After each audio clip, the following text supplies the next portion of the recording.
And a remarkable story unfolding. A U.S. airplane, an A320 Airbus, heading from LaGuardia to Charlotte, taking off about 3:16. Got up to just taking off 6 minutes into the flight, about 3,200 feet above the ground. And when something happened, that something was a bird strike, a double bird strike on both engines.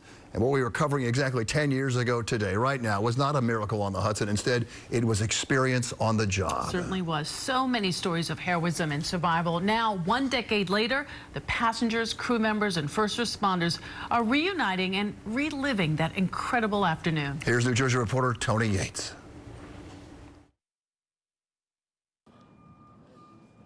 Emotions that may always come flooding back.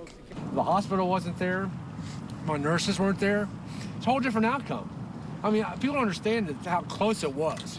Today along the Hudson, Flight 1549 survivor Dave Sanderson, Red Cross workers who responded, emergency personnel who helped care for the 155 passengers and crew 10 years ago, gathered to remember the great save of Captain Sully, landing his U.S. Airways plane as gently as possible in an emergency after a flock of birds killed his engines. Here's a Red Cross volunteer nurse who was nearby and jumped into action. Oh my gosh, it was crazy.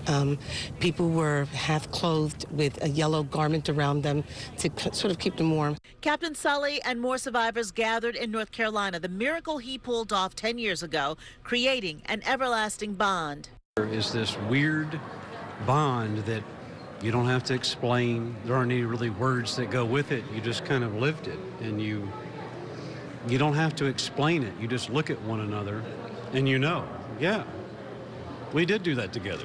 Dave Sanderson was forever changed. He spent the last 5 years raising $14 million for the American Red Cross as payback for their deeds that night. A second chance at life, he's changed his. His priorities have shifted.